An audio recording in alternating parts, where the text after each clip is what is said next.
votar en una segunda vuelta electoral, en un balotaje, que es muy común en muchos países, que era desde mucho tiempo muy común en muchos países, pero que en Bolivia no existía hasta la nueva constitución política del año 2009. Nunca se había aplicado porque siempre los resultados se dieron por mayoría absoluta, más del 50%, pero en esta oportunidad hay dos candidatos, los dos vencedores de la elección del 17 de agosto, que van en un balotaje verdaderamente histórico que va a definir el futuro de la nación boliviana. Siempre la democracia ha sido el mecanismo que hemos tenido los bolivianos para solucionar nuestros problemas, solucionar nuestros conflictos, salir de nuestras crisis, mejorar nuestra situación. Constantemente a lo largo de nuestra historia y sobre todo en nuestra historia reciente, 43 años de democracia que hemos cumplido recientemente el pasado 10 de octubre, desde aquel 10 de octubre de 1982, siempre las soluciones han venido de mano del voto popular, siempre los cambios de era, siempre las situaciones favorables para nuestro país han venido de mano del voto popular. Por lo tanto, es fundamental la realización de esta elección en absoluta libertad, en absoluta tranquilidad, en absoluto ejercicio de los derechos soberanos del pueblo boliviano, para lo cual se ha consolidado varias misiones de observación electoral, siendo una de las más importantes la misión de observación electoral de la Organización de Estados Americanos. Esta misión de observación electoral, que será liderada por el mismo secretario del Fortalecimiento para la Democracia de la Organización de Estados Americanos, Sebastián Klajevich, y será presidida por el ex ministro colombiano Juan Fernando Cristo, ha de tener un acompañamiento de 83 personas, 83 observadores internacionales, una cifra nunca antes vista, ha de ser la que ha de acompañar, al igual que fue en la primera vuelta, 86 observadores, es prácticamente lo mismo, han de acompañar a lo largo y ancho de todo el territorio nacional y bajo los estrictos procedimientos y cánones que exige la observación internacional, el proceso electoral boliviano. Proceso que también ha de ser acompañado por una misión importante de la Unión Europea y muchas otras misiones de observación, tanto externas como internas. Lo importante, lo trascendente, es que el pueblo boliviano se manifieste, que la gente vaya y vote en estas elecciones y decida con su voto el futuro de la nación boliviana en este hecho histórico sin precedentes. Esta misión permanente, la misión permanente de Bolivia ante la Organización de Estados Americanos, ha trabajado directamente y de manera coordinada con la Secretaría General de la OEA, y con la Secretaría para el Fortalecimiento de la Democracia para la consolidación de una misión verdaderamente histórica, verdaderamente alta en su cualidad y su calificación técnica, y esperemos que esta experiencia que tiene la organización en llevar adelante este tipo de misiones de observación sea de utilidad en esta elección tan importante para la nación boliviana que se vivirá el siguiente domingo 19 de octubre. ¿Cuál es la importancia, en su calidad de embajador ante la OEA, doctor Arce, el voto en el exterior? En el último tiempo, ¿qué dicen las estadísticas? ¿Incide el voto del boliviano fuera de nuestra tierra? ¿O usted ha visto que hay tal vez un poco de apatía a participar del proceso electoral? El voto en el extranjero, siendo nosotros un país que tiene una nutrida migración fuera del país, ha sido una conquista del nuevo texto constitucional. Gracias a la nueva constitución tenemos el voto en el extranjero, algo que en el pasado no existía, y en el extranjero se vota solamente en las elecciones generales, y en caso de una segunda vuelta se vota en la primera y en la segunda vuelta. Hoy están convocados a votar absolutamente todos nuestros connacionales, toda nuestra gente boliviana, todo nuestro pueblo boliviano que por diferentes circunstancias a lo largo de los años ha tenido que salir del país, ha hecho vida en el extranjero, pero que mantiene ese derecho inalienable fundamental de ejercer su decisión de votar y elegir un gobierno a través de un voto en donde vive. En el caso de aquí, en Estados Unidos, es uno de los países, uno de los más de 20 y tantos países en los que se cuenta con el voto en el extranjero, donde los bolivianos, previo a una inscripción, están habilitados para votar, y obviamente esperamos tener una masiva concurrencia, una masiva participación el próximo domingo 19, y que sea la voluntad popular de nuestros migrantes acreditados o que viven aquí en Estados Unidos, que sean la que se una a la voluntad popular expresada por la gran cantidad de bolivianos que van a votar, ¿no es cierto? Nuestro padrón es bastante extenso, nuestros índices de participación en elecciones son siempre amplios. En Bolivia hay dos cosas que nos gustan y nos maravillan, ¿no? Uno es el voto y otro es el fútbol, eso es una gran verdad.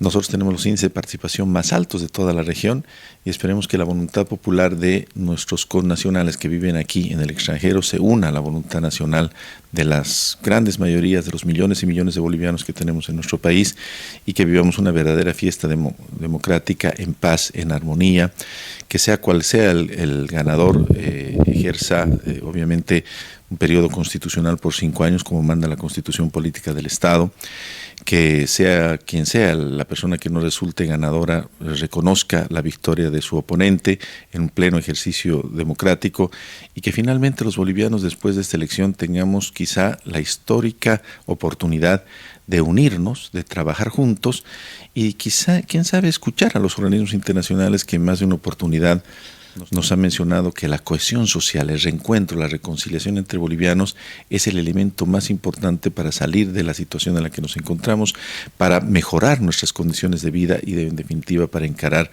un futuro promisorio como esperamos los bolivianos, como hemos venido construyendo en los últimos años y bueno, que esperemos finalmente se plasmen en una superación y una mayor desarrollo del pueblo boliviano. Finalmente, ¿cuál cree usted que es el principal desafío que tiene el nuevo gobierno? Bueno, el principal desafío es el tema económico, indudablemente. No se puede tapar el sol con un dedo. Hay una crisis económica que debe ser abordada como una primera tarea fundamental y decisiva. Pero vienen muchas más tareas que van a ser atendidas siempre en base a la unidad del pueblo boliviano. Yo creo que el próximo gobierno que se forme en nuestro país, sea el candidato que sea, tiene un reto y una misión importante, cuál es la de cohesionar a los bolivianos. Mire, la Comisión Interamericana de Derechos Humanos, después de una visita a Bolivia, ha presentado un informe sobre la situación de los derechos humanos en Bolivia. Y este informe lo ha titulado La cohesión social, el desafío de la democracia boliviana. Y de verdad que el desafío es unirnos entre los bolivianos. El desafío es terminar con los discursos de odio, con los mensajes de segregación, con los mensajes que nos separan. Terminar con esa lógica de enfrentamiento de bolivianos entre bolivianos. Y por alguna vez en nuestra historia, como ya ha pasado alguna vez en nuestra historia reciente, los bolivianos poder unirnos todos para enfrentar cualquier desafío, cualquier situación que se dé hacia futuro. Esperamos y hacemos votos y creo que como bolivianos no podemos negar esto, que el gobierno que se forme a partir del próximo 8 de noviembre sea un gobierno que nos una a los bolivianos, que refleje esta vocación de unidad, de acercamiento, de cercanía y de visibilidad para un futuro de construcción colectiva en aras al bienestar del pueblo boliviano. Finalmente, estoy reiterando, cada vez le quiero seguir preguntando más, pero me parece oportuno. En su calidad de expresidente de la Asamblea Legislativa, como un congresista boliviano, en base a esa expertise, ahora se hablan, ambos candidatos hablan de cambiar varias leyes, de modificar el marco incluso jurídico del país en algunos casos. ¿Cómo cree usted que debería generarse gobernabilidad en este momento, tomando en cuenta cómo está ya la composición? Porque el Parlamento prácticamente ya estaría definido. Lo que se va a elegir, como usted bien lo ha dicho, es el presidente y el vicepresidente. ¿Cómo usted, no le quiero decir qué consejo le daría, pero pienso que por ahí va cómo se genera gobernabilidad, doctor Arce? Si me permite una opinión, yo creo que la necesidad del consenso resulta siendo buena y necesaria. Yo creo que esta figura que está ocurriendo en el país es una opinión muy personal, no representa a mi gobierno ni representa la posición que ocupo, es una situación criterio íntegramente personal, pero el hecho de que no haya habido una mayoría y que se haya generado la necesidad de formar acuerdos, de formar pactos y de conciliar criterios es una situación favorable, va a ser favorable para el país que los bolivianos tengamos que sentarnos en una mesa. Y la mesa por excelencia para sentar posiciones contrapuestas es el Parlamento. El Parlamento no tiene que ser un escenario de enfrentamiento, no debe ser un escenario de enfrentamiento. Debe ser un escenario de concertación, debe ser un escenario de diálogo. La democracia no es la preeminencia de las mayorías y el aplastar a las minorías. Han habido muchos regímenes que han tenido grandes mayorías y han sido los regímenes más autocráticos que han habido en la historia de la humanidad. La democracia en realidad es la tolerancia, es el respeto, es la inclusión de la minoría para, en un proceso de construcción colectiva entre mayorías y minorías, se busquen las mejores alternativas para el desarrollo de una nación. Y el escenario ideal para esto es justamente el Parlamento. El Parlamento esperemos que supere esta racha de poca producción normativa, que supere esta racha de no haber podido fiscalizar. Es una situación que es fundamental se recupere.